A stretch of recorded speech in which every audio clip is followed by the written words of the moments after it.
Our opening words this morning come from a book called Pterodactyls and Pizza. These are in honor of the season and the spirit of childhood that lives in many of us, very literally, and in all of us in one way or another, I believe. Fall by Carla Cuskin. When I go walking in the fall, I stop to watch the deer. They open up their lovely eyes and blink and disappear. The rabbits hop from here to there and in and out and under, while deep within the forest heart, the black bears roar like thunder. The chipmunks gather butternuts and hide them in a tree, where clever squirrels discover them and laugh with squirrelish glee. My hat is green, my jacket blue, with patches on the sleeves, and as I walk, I crunch through piles of red and yellow leaves. This reading by Langston Hughes, I've Known Rivers, I think is a beloved one in our community. And he speaks of different rivers. He doesn't say the Missouri River or the Cannonball River or the Heart River or Mississippi River or other Red River or other rivers you may know. So as I read these words, I invite you to reflect and appreciate the rivers of your lives. I've known rivers. I've known rivers ancient as the world and older than the flow of human blood in human veins. My soul has grown deep like the rivers. I bathed in the Euphrates when dawns were young. I built my hut near the Congo and it lulled me to sleep. I looked upon the Nile and raised the pyramids above it. I heard the singing of the Mississippi when Abe Lincoln went down to New Orleans, and I've seen its muddy bosom turn all golden in the sunset. I've known rivers, ancient, dusky rivers. My soul has grown deep like the rivers. I am very pleased to introduce Alice Brownotter. Alice is 12 years old and is an enrolled member of Standing Rock Nation. She currently attends Horizon Middle School here in Bismarck, and she is a member of the National Junior Honor Society. Her parents are Terry Brownotter, who is here with us, and Natalia Brownotter, and her brothers, some are here and some are in class, I think, are Terry Jr., Hayden, and John. Alice ran with other Standing Rock youth from Cannonball to Washington, D.C. to hand deliver a petition to the Army Corp of Engineers to stop the Dakota Access Pipeline. Alice says, "My people believe that water is life, wic'oni. We need water for everything." Please give Alice a warm welcome. Winyan Luta Chante Washte Nape Chiosapi. Hi, my name is Alice Brownotter, and my Lakota name is Winyan Luta, which means red woman. I'm 12 years old, and I attend Horizon Middle School. The run started, I think, on July 15th, and I was actually kind of excited. I wasn't in shape at all to do this, but I was like, okay, I might as well do it. So we started. It took us a day to get past the reservation line, and all of us were taking turns and we were praying all together, and we pushed each other to keep going, and we gave each other water and supported each other.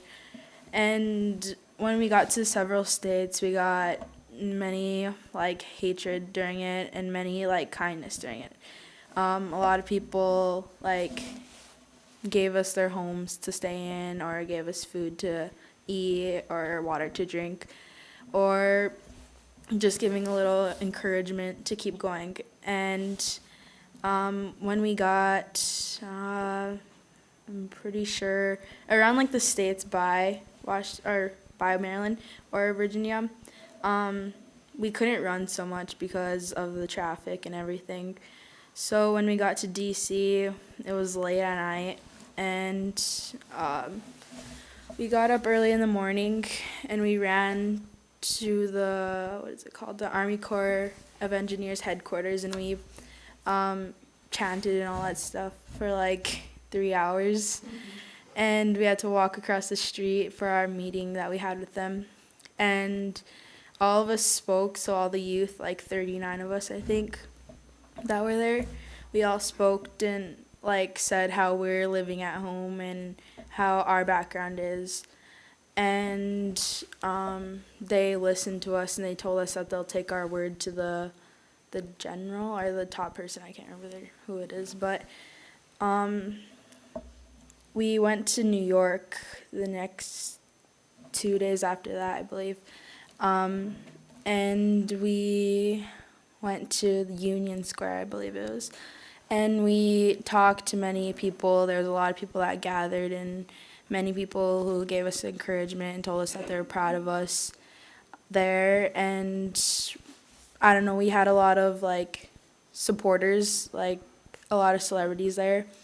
It was pretty cool. It was like a good experience for all of us, because some of us haven't even got out of the state or the reservation, which was pretty cool, like of a adventure for us. And it taught us, most of us, that this isn't like just a Native issue, it's a non-Native issue too. And like the government has been putting us like hiding us and saying that, like basically saying that we're not that important, which isn't great at all. And we've been living like this for 500 years, and it's our time to speak up now, all of us together as one. Doesn't matter how we look or the color of our skin. Well, Alice, I just want to thank you for what you've done and how inspiring you are. And I believe at that first rally at the Capitol, at least across the street from the Capitol, because they wouldn't let us in the Capitol grounds, but I remember being so inspired by you leading those chants until you were hoarse, and I just thought that was real dedication, so thank you. Could you tell us one of the chants you were leading? Like when we were running, we would say, "We run," and then we'd repeat it back. For our brothers and our sisters, we run. For our people and for one nation, we run for water and for life. But then when we were doing our chants at the Capitol, we'd say, "We stand" instead. You indicated there were 39 of you in Washington who went to New York. Where did the other 38 come from, and how did they volunteer? There was 39 of us that were with us, and there were some that we got on the way. Like, we picked up a couple people from Iowa and the Wic'oni Nation. And we had, like, Shailene Woodley was with us, and I feel like that's the only people that we picked up. It was, like, 39, 40 people we had. So most came from Standing Rock here, and then a few joined. Like Standing Rock, Cheyenne River, and I think that's it. Hi.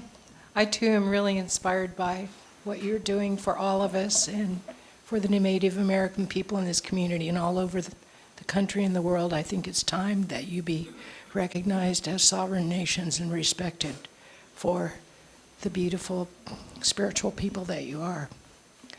I thank you for that. Thank you. Again, your story is really inspiring. And I wonder if you could talk a little bit about sort of how you first, about what it was like for you when you first heard that Dakota Access Pipeline was going to cross the river, and sort of the process that led you to wanting to run to bring attention to the problem. Okay. I was in science class, and we had a sub that day, and I didn't know what to expect. I thought we were just going to watch a movie or something. And he started talking about like rocks or something, and then he started talking about a pipeline going through our river, which no one didn't seem that amused about. So I was like thinking about it, and he was explaining it more. And the next day we had some like people speaking at our school, and there was people coming into like our culture class, and they told us to write letters, and they were telling about us like more and more. So I wrote a letter, and I think on that Saturday, they asked if any of the youth wanted to come make a video. So I was like, yes, I'm really want to do this. And it was my friend's birthday party too, so we woke up early in the morning to go, and we were almost late for it. So we went to make a video, and there was like, I think 15 kids there filming on that day. And we just got involved with it more and more. And then she told us about the letters and the petition that we're starting. And it just hit it off right there, because Bobby Jean Three Legs texted my dad and asked if I wanted to go on the run. And I was like, yeah, I really want to do this. I've never been that far away from home by myself, so I agreed to do it. Well, again, I also salute you and your colleagues in this effort, this very inspiring and noble and peaceful effort. And just curious, what was your most memorable event along the way? Either good or bad or both? I'll start with the worst. We had people when we were chanting into, I think was called Fairfield, Iowa. People were driving by us constantly, like the same people were driving by us telling us that we were tree huggers. We didn't know what that meant, so we were just like, okay. So we thought it was good. So then we went to go eat, and we were eating outside at Pizza Hut, and someone drove by and told us that water is for idiots. And we were like, okay. And they poured out water outside, so I was like, all right, okay. Probably the most memorable is, I'm trying to think of all the states we went through. Probably when we were at Union Square, and when we were talking to the officials in the meeting, like at Union Square, we were there for I don't know how long. We were just sitting there going around the whole square chanting our stuff, and we'd talk about it. And a lot of people were there that were like supporting us, and it was pretty cool.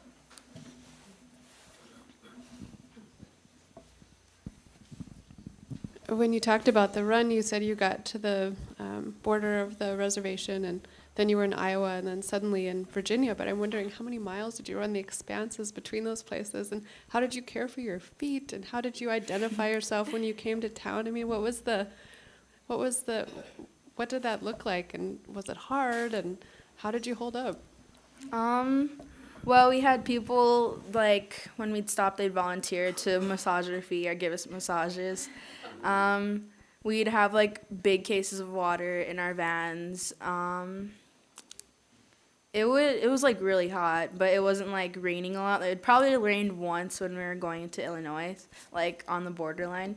So it was really hot, plus it was in the summer, so we all got really dark. So I got had to get aloe vera because I was peeling and everything. My average that I'd run each day was probably 11 to 10 miles, but the most I ran in one day was 15.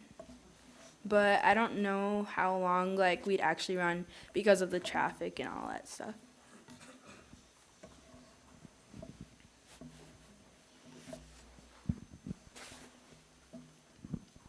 So, old person, but growing up, I grew up in California, and environmental concerns were a big issue in the 60s and 70s. And now I live in North Dakota and have lived here for close to 40 years. And I don't get that same sense, perhaps because spaces are bigger here or whatever. So my question is more about generationally, do you think young people in general have more concern about this issue? I mean, as a parent, I always wonder, what am I going to leave the earth like for my kids? So. Mm-hmm. I feel like the children or the younger youth are stepping up because their parents are getting older and they're telling them that they need to do something. This is our earth, the Mother Earth. We need to nurture her. I don't even know what it's called, but prophecy, that our ancestors said that the seventh generation would step up and do something for the world. And I feel like they're changing because they're going to be older and they're going to tell their kids. So to keep it going.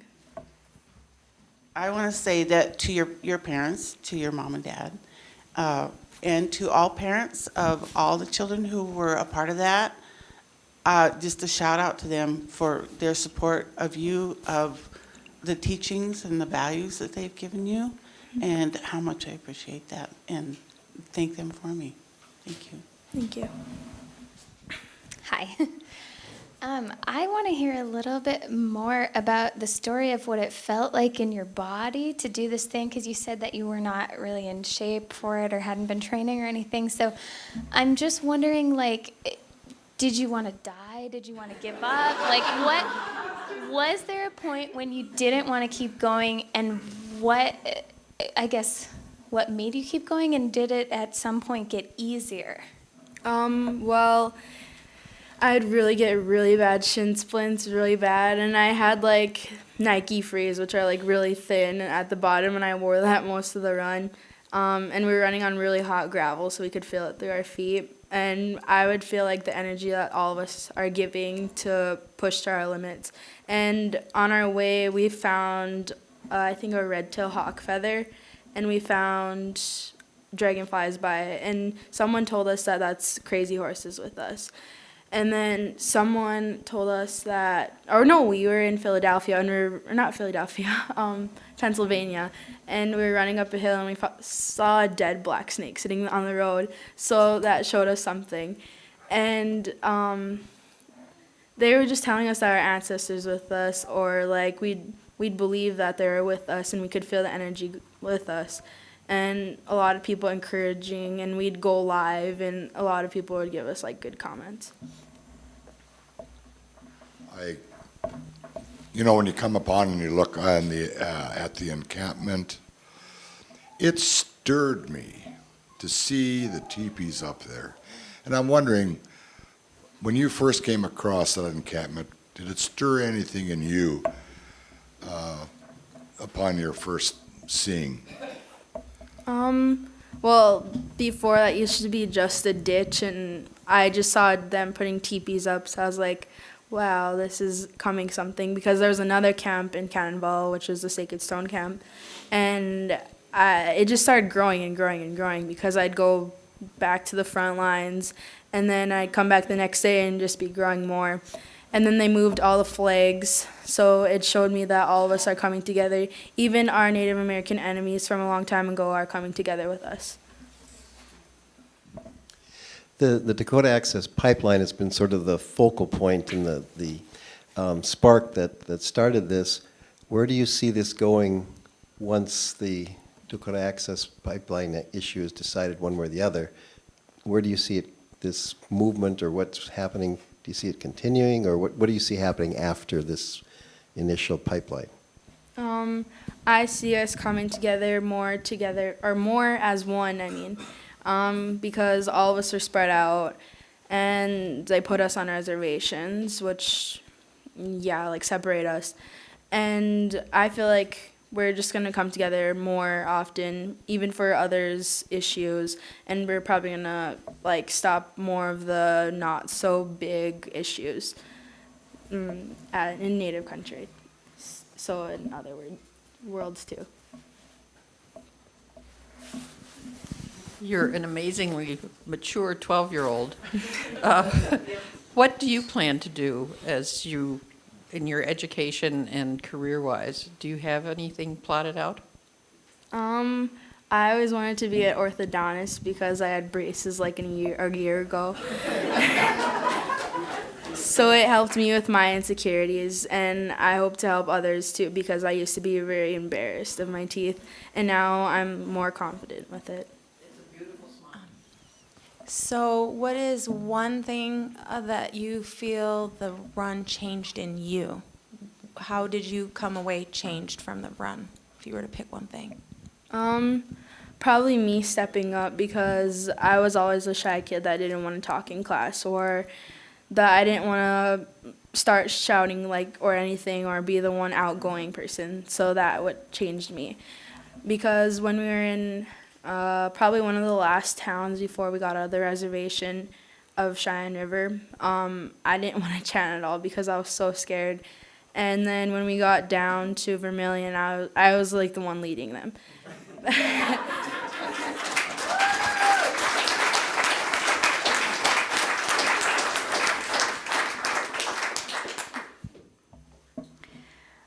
All that breaks the heart and oppresses the soul will one day give place to peace and understanding, and everyone will be free.